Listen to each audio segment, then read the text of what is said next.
It all kicked off with a flash, so bright I thought lightning had crashed into my Lee VYing room. But when the second strobe hit, then a third, I knew something was seriously off. My house was glowing like a crime scene.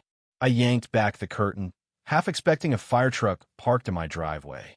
Instead, there was Linda, my neighbor from across the street, standing under a spinning disco ball perched on a wobbly tripod, barking orders at two guys stringing wedding lights across my driveway like they were setting up for a Hollywood premiere.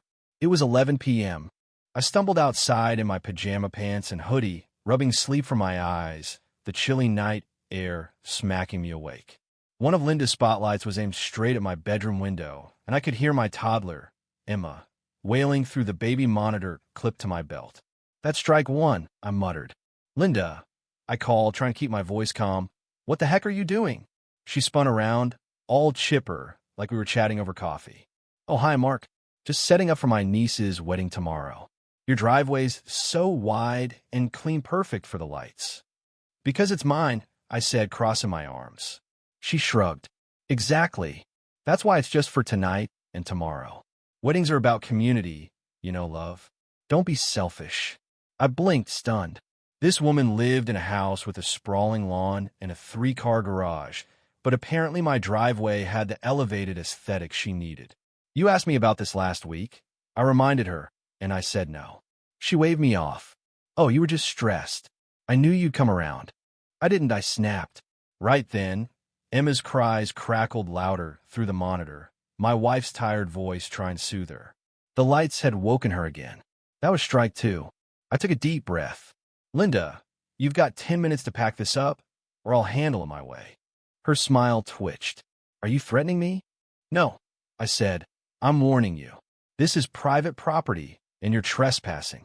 She sized me up like I was a broken lawnmower. "Wow, you're that neighbor. No wonder the HOA can't stand you." I grinned. "Funny you mention that. I'm the HOA security liaison, elected last year." That shut her up for about 3 seconds. Then she snapped her fingers at her crew. "Ignore him. We're almost done."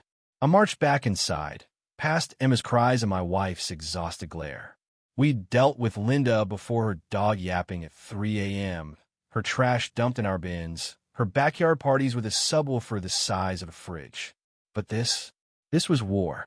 In the basement, I dug out an old metal case, dust-free and gleaming, a V-Vintage emergency strobe and siren from my volunteer firefighter days. I hauled it upstairs like it was Excalibur. 10 minutes later, I was back outside. Linda's setup had doubled more spotlights, a folding chair with a camera, even a drone buzzing around. My driveway looked like a low-budget music VY Deo set. "Last chance," I shouted. Linda didn't even glance my way. "Mind your business, Mike. My name's not Mike." She knew that she just loved to poke. I flipped the switch. My rooftop exploded in red and blue strobes, the siren letting out a long, piercing whoop. Linda froze. Her crew dropped their gear. One guy dove behind her SUV. A neighbor yelled, "Cops!" Linda spun, shrieking, "Turn it off. Are you insane?" I let the lights pulse a few more times, then killed the power. Silence. Everyone stared like I just summoned a UFO. Linda stormed over, eyes blazing. "What was that?" "Just a reminder," I said coolly. "I can play the light game, too." She sputtered. "You can't fake police active VY tie. That's illegal." "You're right," I said, "which is why I'm calling the real police now for a trespassing report." Her jaw dropped. She turned and screamed at her crew to pack up, yanking lights off my bushes as they tripped over each other to flee. My driveway was mine again, but I knew Linda wasn't done. She wasn't the type to slink away. She was the type to plot revenge over chamomile tea. By morning, the neighborhood message board was a battlefield. Someone posted a blurry photo of the light show, captioned, "Emergency" or "HOA drama." Linda had already flooded it with comments, claiming she'd been ambushed by my aggressive theatrics and feared for her safety. I laughed out loud at that one. She brought a circus onto my property, blasted lights at my kid's window, and tried to guilt-trip me with "It's about love." Now she was the VY Tim, and people were buying it. By 10 a.m., the HOA president messaged me, demanding urgent clarification. Then came the kicker. a formal HOA notice taped to my door, accusing me of hostile behavior VY or and simulated emergency active VY tie. Signed by Linda, acting VYC chair of neighborhood affairs. My wife found me staring at it. "You're not going to that meeting, are you?" I nodded. "Oh, I'm going. And I'm bringing receipts." I spent the afternoon prepping, Ring camera footage of Linda's crew, my warnings, her fake title, and the HOA bylaws I'd printed when she tried banning trampolines last year. Section 6 was clear driveways aren't communal property. That evening, I walked into the HOA clubhouse with a flash drive and a folder. Linda sat smugly up front, pearls gleaming. She spoke first, spinning a tale of a sweet aunt just celebrating her niece's wedding, only to be terrorized by my sirens and intimidating lights. The board cooed sympathetically. Then I plugged in my flash drive. The projector showed Linda trespassing, dismissing me, freaking out at the strobes. I handed out the bylaws, Section 6 highlighted. The room went quiet. Someone muttered, "So she was trespassing." I added, "And there's no VYC chair of neighborhood affairs." She made it up. Linda's face turned beet red. "It's an ad VY, sorry title." The HOA president coughed. "Karen, you never got permits or informed us. You can't use private property without consent." She stormed out, but I knew she'd be back. Sure enough, the next night, a VY Olin melody drifted through my window Vivaldi, followed by a voice, "Welcome to the wedding path, where love lights the way." Linda had installed motion-activated lights and speakers along my driveway. Every passerby triggered twinkling fairy lights and orchestral mush. My wife gaped. "Is she serious? This is harassment." I nodded. Time for reinforcements.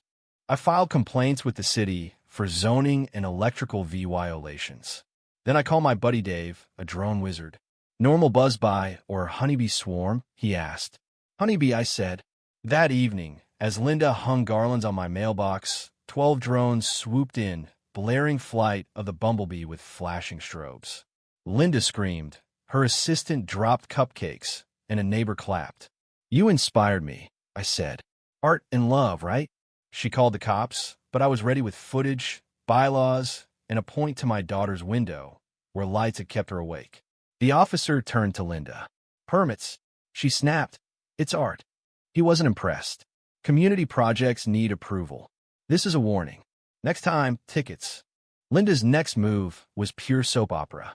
At midnight, I caught her sneaking around with a guy in a fake cop uniform, banging on my door, yelling about community decency codes. I opened the door, staring at his plastic badge. "You're not a cop." He froze. I flicked on my new floodlight, exposing him like a bad actor. Linda bolted, her officer tripping over a gnome. I caught it all on 5 cameras and sent it to the HOA, police, city, and neighbors. It hit a meme page, racking up 20,000 VYUs in hours.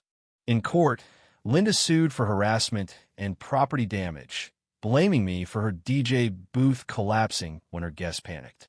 My lawyer played the footage Linda trespassing, the fake cop flopping. The judge wasn't amused. "You trespassed, impersonated an HOA official, and staged a fake police confrontation. Case dismissed."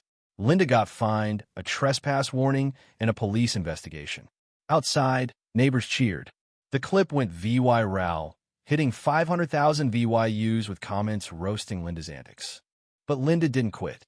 Weeks later, she tried again, claiming my driveway was approved for an HOA spring gala. I stopped the crew, now HOA VYC president, after her ousting. Linda just smirked from her SUV. "You won the courtroom, but I've got the neighborhood." I shook my head. "You had them until you turned my driveway into your stage." I called in a favor an artist, painted my driveway to look like crumbling lava. Kids loved it. Linda avoided it. I redid my lawn into a Zen garden, complete with a gold-painted traffic cone. At the next HOA event, I gave a talk on boundaries, bringing the real cop from the drone night. Linda sat, fuming, as the crowd applauded. My driveway's quiet now, just painted lava and peace. A news crew even stopped by, airing my quip. "If someone borrows your driveway, light him up." But I know Linda's out there, stewing. So what do you think? Was I too harsh?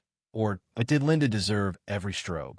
Should neighbors share driveways for community? Or is private property sacred? And how far would you go to shut down a Linda? Drop your thoughts below, hit that like button, and subscribe for more wild neighbor tales.